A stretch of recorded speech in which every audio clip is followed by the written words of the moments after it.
ભગવાન જગન્નાથજીની 148મી રથયાત્રાના પહિંદ વિધિ કરી રથને નગરચર્યા માટે પ્રસ્થાન કરાવતા મુખ્યમંત્રી ભૂપેન્દ્ર પટેલે અષાઢી બીજના પાવન અવસરે અમદાવાદ ખાતે ભગવાન જગન્નાથજીની 148મી રથયાત્રાને પ્રસ્થાન કરાવતા પૂર્વે વહેલી સવારે મંદિર પરિસરમાં ભગવાન જગન્નાથજીના રથનું અને ભગવાનનું પૂજન અર્ચન કર્યું હતું. ભગવાન જગન્નાથજીની રથયાત્રામાં પ્રતિવર્ષ મુખ્યમંત્રી ભગવાનના રથની પહિંદ વિધિ સંપન્ન કરીને રથયાત્રાને પ્રસ્થાન કરાવતા હોય છે. મુખ્યમંત્રી ભૂપેન્દ્ર પટેલે પરંપરા આગળ વધારતા સતત ચોથી વખત ભગવાન જગન્નાથજીના રથની સોનાની સાવરણથી સફાઈ કરી પહિંદ વિધિ સંપન્ન કરી હતી. ત્યારબાદ મુખ્યમંત્રી ભગવાન જગન્નાથજીનું પૂજન અર્ચન કરીને ભગવાનના મુખ્ય રથને નિજ મંદિરથી નગરયાત્રા માટે પ્રસ્થાન કરાવવા મંદિર પરિસરમાંથી ભક્તિભાવપૂર્વક બહાર લાવવામાં સહભાગી થયા હતા.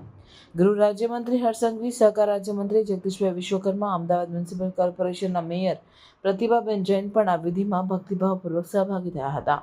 મુખ્યમંત્રી ભૂપેન્દ્ર પટેલે રથયાત્રાના પર્વની સૌ નાગરિકોને શુભેચ્છાઓ પાઠવી હતી.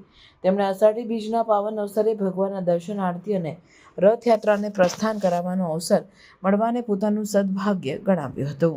જય જગન્નાથ.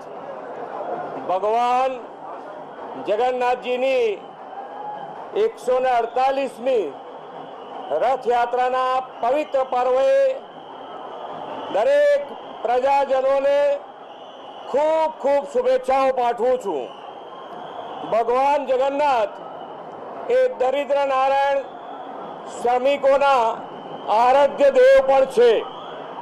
આજે માનનીય વડાપ્રધાનશ્રીએ જે વિકસિત ભારતનો સંકલ્પ લીધો છે એ સંકલ્પ પૂરો કરવા માટે આમ સૌ વિકસિત ગુજરાતથી વિકસિત ભારત માટે આપણને સૌને ભગવાન જગન્નાથ ખૂબ શક્તિ આપે એવી ભગવાન જગન્નાથના ચરણોમાં પ્રાર્થના પણ કરી છે. આજે જ્યારે 148મી રથયાત્રા નીકળી છે ત્યારે સરકાર અને પોલીસ તંત્રએ ભક્તજનોને દર્શન માટે કોઈ તકલીફ ના પડે એવી ખૂબ સરસ વ્યવસ્થાનું પણ આયોજન કરેલું છે. ખૂબ સારી રીતે ભગવાન જગન્નાથની યાત્રા એ કોમી એકલાસથી નીકળી છે અને ખૂબ સારી રીતે પૂર્ણ થશે. આજે જ્યારે કચ્છીઓનું પણ આ નવું વર્ષ છે ત્યારે દેશ વિદેશમાં રહેતા કચ્છી પરિવારોને પણ આજના વર્ષે નૂતન વર્ષ અભિનંદન પાઠવું છું અને આજે ભગવાનના ચરણોમાં પ્રાર્થના કરું છું કે દરેક જણની સુખ, શાંતિ અને સમૃદ્ધિ વધે. જય જગન્નાથ.